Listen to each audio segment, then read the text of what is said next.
ভারত যদি পাকিস্তানে পানি সরবরাহ বন্ধ করে অথবা সামরিক আগ্রাসন চালায়, তাহলে ইসলামাবাদ পারমাণবিক অস্ত্র সহ তাদের পূর্ণ সামরিক শক্তি প্রয়োগ করতে দ্বিধা করবে না বলে কঠোর হুঁশিয়ারি উচ্চারণ করেছেন রাশিয়ায় নিযুক্ত পাকিস্তানের রাষ্ট্রদূত মোহাম্মদ খালিদ জামালি।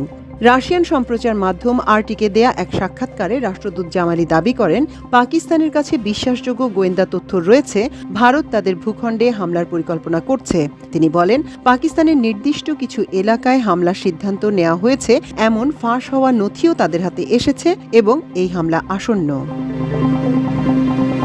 সাম্প্রতিক বছরগুলোতে কোনো পাকিস্তানি কর্মকর্তার পক্ষ থেকে ভারতের বিরুদ্ধে পারমাণবিক হামলার এটি সবচেয়ে স্পষ্ট হুমকি। রাষ্ট্রদূত জামালি দ্ব্যর্থহীনভাবে বলেন, আমরা পাকিস্তানে প্রচলিত এবং পারমাণবিক উভয় প্রকার অস্ত্রের পূর্ণ শক্তি ব্যবহার করব।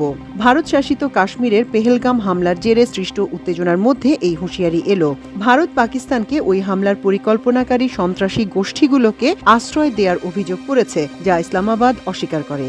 এর প্রতিক্রিয়ায় ভারত সিন্ধু নদীর পানি স্থগিত করেছে, যাকে যুদ্ধের পদক্ষেপ হিসেবে আখ্যায়িত করেছেন রাষ্ট্রদূত জামালি। তিনি বলেন, নিম্ন অববাহিকার পানি বন্ধ করা অথবা তার গতিপথ পরিবর্তন করার যে কোনো চেষ্টা পাকিস্তানের বিরুদ্ধে যুদ্ধ ঘোষণা শামিল হবে। এর জবাব পূর্ণ শক্তি দিয়ে দেয়া হবে।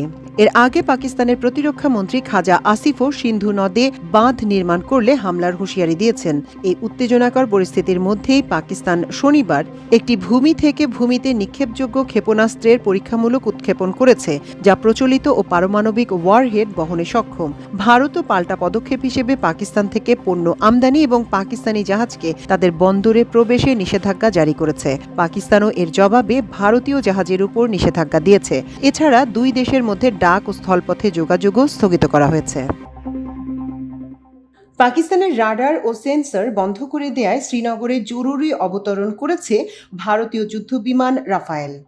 ভারত পেহেলগামে ফলস ফ্ল্যাগ অ্যাটাক করে সীমান্তের কাছে আক্রমণাত্মক উত্তেজনার মাধ্যমে পাকিস্তানকে উত্তেজিত করার চেষ্টা করছে। পাকিস্তান সংযম দেখিয়েছে এবং সময় উপযোগী প্রতিরক্ষামূলক ব্যবস্থা গ্রহণের মাধ্যমে ভারতকে যে কোনো ধরনের আগ্রাসন থেকে বিরত থাকতে বাধ্য করেছে। কার্যকর প্রতিরক্ষামূলক ব্যবস্থা গ্রহণের মাধ্যমে পাকিস্তান বিমান বাহিনী পাকিস্তানের দিকে অগ্রসর হওয়া ভারতীয় চেষ্টা ব্যর্থ করে দেয়। ফলে ভারতের আধুনিক রাফায়েল বিমান পিছু হটতে বাধ্য হয়। এদিকে শুধু কূটনৈতিকভাবেই নয়, পেহেলগাম কাণ্ডের পর সোশ্যাল মিডিয়াতেও পাকিস্তানকে বয়কট করার সিদ্ধান্ত নিয়েছে ভারত। এবার পাকিস্তানের জেলবন্দি সাবেক প্রধানমন্ত্রী ইমরান খান এবং সাবেক পররাষ্ট্রমন্ত্রী বিলাওয়াল ভুট্টোর এক্স হ্যান্ডেল ব্লক করে দিল নরেন্দ্র মোদী সরকার। রবিবার সকাল থেকে ইমরান ও বিলাওয়ালের এক্স হ্যান্ডেল আর দেখা যাচ্ছে না ভারত থেকে। মনে করা হচ্ছে কেন্দ্রীয় তথ্য প্রযুক্তি মন্ত্রণালয়ের নির্দেশে দুটি অ্যাকাউন্ট বন্ধ করা হয়েছে। এ সপ্তাহের শুরুতে সন্ত্রাসী হামলার পর কেন্দ্রীয় সরকার ভারতে বেশ কয়েকজন পাকিস্তানি অভিনেতার ইনস্টাগ্রাম অ্যাকাউন্ট ব্লক করে, যার মধ্যে হানিয়া আমির, মাহিরা খান এবং আলী জাফরও রয়েছেন। এ সপ্তাহের শুরুতে ভারতের বিরুদ্ধে উস্কানিমূলক, সাম্প্রদায়িকভাবে সংবেদনশীল বিষয়বস্তু এবং ভুল তথ্য ছড়ানোর জন্য 16টি পাকিস্তানি ইউটিউব চ্যানেল নিষিদ্ধ করা হয়েছে, যার মধ্যে বেশ কয়েকটি পাকিস্তানি মিডিয়া হাউসও রয়েছে। পাকিস্তানের প্রধানমন্ত্রী শেহবাজ শরীফের ইউটিউব চ্যানেলটিও ব্লক করা হয়েছে। গত 22 এপ্রিল পেহেলগামের কাছে একটি উপত্যকায় পর্যটকদের লক্ষ্য করে সন্ত্রাসী হামলায় 26 জন নিহত হয়। এর পেছনে পাকিস্তানের হাত রয়েছে বলে দাবি করে ভারত। পাকিস্তানের বিরুদ্ধে তারা বেশ কয়েকটি শাস্তিমূলক ব্যবস্থাও নিয়েছে, যার মধ্যে রয়েছে সিন্ধু নদে পানি চুক্তি স্থগিত করা, ভারতীয় বন্দর থেকে পাকিস্তানি জাহাজ নিষিদ্ধ এবং কূটনৈতিক সম্পর্ক হ্রাস করা। ভারত এই হামলার অপরাধীদের খুঁজে বের করার অঙ্গীকার করেছে। পাকিস্তান দাবি করেছে ভারতের পক্ষ থেকে হামলা আসন্ন। দেশটি পেহেলগাম হামলার সঙ্গে কোনো রকম সম্পৃক্ততার কথা অস্বীকার করে স্বাধীন তদন্তের আহ্বান জানিয়েছে। নিহত সাবেক প্রধানমন্ত্রী বেনজির ভুট্টোর ছেলে বিলাওয়াল ভুট্টো বলেন যে ভারত যদি সিন্ধু নদের পানি বন্ধ করে দেয় তবে রক্ত বইবে। বিলাওয়ালের মতে, ভারত স্বীকার করেছে যে সিন্ধু পাকিস্তানের। আমি সুক্কুরে সিন্ধু নদের ধারে দাঁড়িয়ে ভারতকে বলতে চাই যে সিন্ধু আমাদের এবং সিন্ধু আমাদেরই থাকবে। এই সিন্ধুতে হয় পানি প্রবাহিত হবে নতুবা তাদের রক্ত।